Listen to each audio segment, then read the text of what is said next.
کہ ہم مرے ہوئے پڑے ہوئے اور ہمارے سرہانے پر بیٹھ کر ہمارا بیٹا ہمارے سر کو سہلا رہا ہے اور وہ مستقل پڑھ رہا ہے یاسین والقرآن الحکیم انک لمن المرسلین. ہماری روح کو کتنی تسکین حاصل ہو رہی ہوگی. لیکن افسوس، صدہا افسوس، ہمارا معاشرہ کس جانب چل پڑا. چھوٹی چھوٹی مثالیں دوں گا.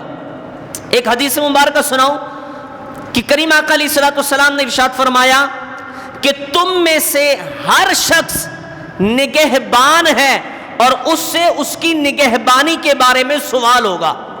یہ حدیث مبارکہ، ہر شخص نگہبان ہے اور اس سے اس کی نگہبانی کے بارے میں سوال ہوگا. پوچھا جائے گا کہ ہاں بھائی جو تم حاکم تھے، تم اپنی عورت پر حاکم تھے، اپنے بچوں پر حاکم تھے، تو لہذا بتاؤ تم نے ان کی پرورش، ان کی تربیت کس طرح کی ہے. تم فلاں پر حاکم تھے، تم رعایا پر حاکم تھے، اب بتاؤ تم نے ان کی پرورش کس طرح کی. ہر بندے سے سوال ہوگا اس کی جو نگہبانی میں لوگ ہیں ان کے بارے میں. یہ حدیث مبارکہ. اب آئیے، اب بھی تو ہم یہ کہہ رہے ہیں کہ اچھی تربیت، لیکن ہم کیا کریں؟ ہم نے اسلام کو معاذ اللہ ثم معاذ اللہ، زبان سے کوئی بھی نہیں کہتا کہ یار گستاخی ہو جائے گی، لیکن ہمارا عمل چیخ چیخ کر یہ کہہ رہا ہوتا ہے کہ ہم نے اسلام کو بہت بیکورڈ سمجھ لیا کہ یار اسلام تو پرانا مذہب ہے، اب کچھ ترقی کی طرف آتے ہیں. تو چھوٹی سی مثال دوں گا. ہیئر ڈریسر کی دکان پہ جاتے ہیں، نائی کی دکان پہ، آپ میں سے کوئی ایک بندہ یہ بتا دے کہ وہاں جو 6 8 10 تصویریں لگی ہوئی ہوتی ہیں، کیا آپ کو لگتا ہے کہ وہ تصویریں مسلمانوں کی ہوتی ہیں؟ نہیں ہوتی نا. اچھا، آج میری گفتگو تھوڑی دھیمی اس لیے کہ طبیعت ناساز ہے، لیکن کوشش کر رہا ہوں کہ بات آپ تک ڈلیور ہو جائے. تو کوئی ایک تصویر کہ بھئی یہ مسلمان لگ رہا ہے، ایسا نہیں ہوتا. وہ تمام کے تمام یہودی اور عیسائی، ہماری آبزرویشن کے مطابق وہ تمام تصویریں یہودیوں اور عیسائیوں کی ہوتی ہیں. ہم اپنے چھوٹے سے بچے کو لے کے جاتے ہیں، 2 سال 3 سال 4 سال کا بچہ، نائی کی دکان پہ لے جا کے بٹھاتے ہیں اور کہتے ہیں ایسا بنا دو. کہتے ہیں نا ایسا بنا دو، تو بچہ بڑا ہو کر حافظ قرآن بنے گا؟ ویسا ہی بنے گا. بچہ بڑا ہونے کے بعد عالم دین بنے گا؟ ویسا ہی بنے گا جیسا ہم نے بچپن سے تیاری کر رکھی ہے.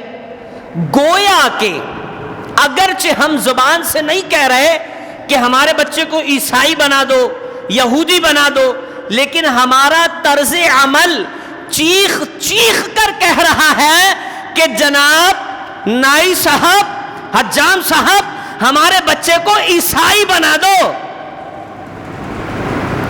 ہم نے کبھی توجہ کی ہے؟ بولے امام صاحب دنیا ترقی کر رہی ہے، تو اسلام سے زیادہ بھی کوئی ترقی والا مذہب ہو سکتا ہے؟ آج آپ اسلام پر عمل شروع کر دیں، آپ یقین جانیں دنیا میں پہلے نمبر پر پاکستان کا نام آئے. واللہ جو اتنے لاکھوں لاکھوں مربع میل کے حکمران بن گئے، وہ اسلام چھوڑ کر بنے تھے یا اسلام کا دامن تھام کر بنے تھے؟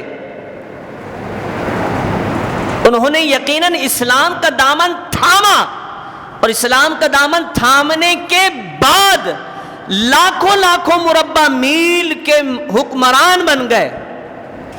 اس کی وجہ کیا تھی؟ وجہ یہی تھی ان کی تربیت رسول اللہ صلی اللہ علیہ وسلم کی بارگاہ میں ہوا کرتی تھی. پھر ان کے بعد تابعین کی تربیت صحابہ کرام کی بارگاہ میں ہوا کرتی تھی. اور آپ یقین کریں کہ یہ جس خطے پر آپ بیٹھے ہیں، بر صغیر، ایشیا، اس خطے پر مسلمانوں نے، ابھی تو ٹکڑے ٹکڑے ہو گئے نا، انڈیا ہو گیا، چائنا، یہ سب، اس خطے پر مسلمانوں نے 1000 سال سے زیادہ حکمرانی کی ہے، 1000 سال۔ لیکن جب ہماری تربیت میں کوتاہی آئی تو پھر معاملہ آپ کے سامنے، سارا معاملہ اپنی آنکھوں سے دیکھ رہے ہیں۔ اور پھر اس کا نقصان کیا ہوا، نقصان بھی میں آپ کو بتاتا چلوں۔ اب یہ جو ساری باتیں ہیں نا، ان تمام باتوں پر عمل کرنے کے بعد ہم اس آیت کے مصداق بنیں گے کہ ہاں بھئی ہم نے اب اپنی تربیت کی، اپنی اولاد کی تربیت کی، اب ہم جہنم کی آگ سے بچنے کے بارے میں سوچ سکتے ہیں۔ لیکن اس کا نقصان کیا ہوا؟ نقصان یہ ہوا کہ حکمرانی کے معاملات تو کجا، دور کی بات، ہمارے اپنے گھروں میں ہماری حکمرانی نہیں چلتی، یہ حقیقت ہے۔ ہمارے اپنے گھروں میں بعض اوقات ہم فیصلہ کرنے میں پیچھے رہ جاتے ہیں۔ بھئی کیوں پیچھے رہ گئے؟ کہتے ہیں کہ وہ مولانا صاحب میں بھی کماتا ہوں، میری گھر والی بھی کماتی ہے، گزارا نہیں ہوتا۔ جب گھر والی کمائے گی تو فیصلے میں برابر کی شریک ہوگی، ایسا ہی ہے نا۔ اور میں نے ایک جگہ یہ پڑھا کہ سب سے مشورہ لو، عورت سے مشورہ نہیں لینا۔ جب گھر کے فیصلے عورتوں پر چھوڑ دیے جاتے ہیں تو پھر کیا ہوتا ہے؟ لڑائی جھگڑے، ناچاکیاں وغیرہ وغیرہ۔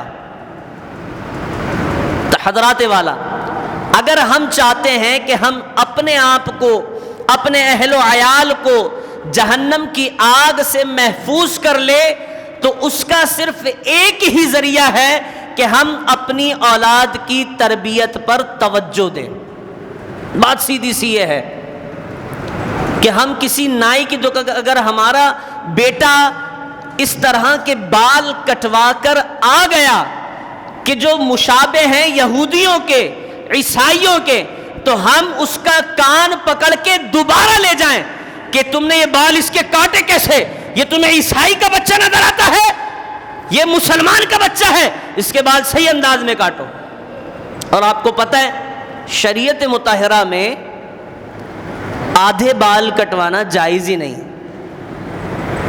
کہ یہاں سے کٹوا لیے، یہاں سے کٹوا لیے، اوپر سے کٹورا چھوڑ دیا، یہ جائز ہی نہیں۔ یہ شریعت کا فیصلہ ہے، اس طرح بال کٹوانا جائز نہیں۔ یا پوری مشین پھروا لیں، پورا اس طرح لگوا لیں، یا زلفیں رکھیں، یہ۔ اور پھر حد تو یہ ہو گئی، چلے یہ زلفیں رکھنا تو مستحب عمل ہے اور بعض علماء کے نزدیک سنت عمل ہے، یہ داڑھی مبارک، اس کے ساتھ کیا کیا ظلم ہو رہے ہیں۔ آپ لوگوں کی سب اسی معاشرے کا حصہ ہیں نا مولانا صاحب، ہمیں تو پتہ ہے۔ بھائی جب پتہ ہے تو اپنی اولاد کو ایسا کرنے کیوں دیتے ہیں؟ بھائی ہمیں تو پتہ ہے کہ سنت رسول ہے، سنت رسول ہے، پتہ ہے بے ادبی ہو رہی ہے، پتہ ہے، لیکن پھر ایسا کرنے کیوں دیتے ہیں؟ کلین شیو، کلین شیو نہیں ہے تو طرح طرح کے نقشے۔ میں آپ کو ایک مختصر سی روایت سناؤں، معاف کیجیے گا۔ حضور علیہ السلام تشریف فرما ہے، صحابہ کرام علیہم رضوان کے درمیان کچھ مجوسی آ گئے، انہوں نے کہا کہ محمد صلی اللہ علیہ وسلم ہم آپ کو گرفتار کرنے آئے۔ کیوں گرفتار کرنا ہے؟ ہمیں ہمارے خدا پرویز نے حکم دیا، خدا کہتے تھے اسے۔ تو رسول علیہ السلام نے اپنا چہرہ انور پھیر لیا، اپنا مبارک چہرہ پھیر لیا۔ صحابہ کرام علیہ رضوان نے عرض کی کہ یا رسول اللہ ماجرا تو یہ ہونا چاہیے تھا کہ آپ انہیں جواب دیتے، آپ انہیں جواب دیتے، لیکن آپ نے اپنا چہرہ مبارک پھیر لیا۔ ماجرا کیا ہے؟ تو میرے کریم آقا علیہ الصلوۃ والسلام نے ارشاد فرمایا کہ مجھے ان لوگوں کے چہروں سے گھن آتی ہے، مجھے ان لوگوں کے چہروں سے گھن آتی۔ گھن کس وجہ سے آ رہی ہے؟ کیا وہ کافر ہیں؟ نہیں جناب، رسول کریم علیہ السلام نے اس پر بھی ارشاد فرمایا۔ صحابہ نے عرض کی یا رسول اللہ گھن کیوں آتی ہے آپ کو؟ پھر کریم آقا علیہ السلام نے ان مجوسیوں کو مخاطب کر کے فرمایا تمہیں کس نے حکم دیا ہے کہ تم اپنی داڑھیوں کو کٹواؤ اور مونچھوں کو بڑھاؤ؟ اب ایک امیجنیشن قائم کریں کہ حشر کا میدان ہے، ہم خود ہیں یا ہماری اولادیں، جب آواز بلند ہو کہ شفاعت میرے ذمے ہے، میرے پاس آئیے، انا لہا،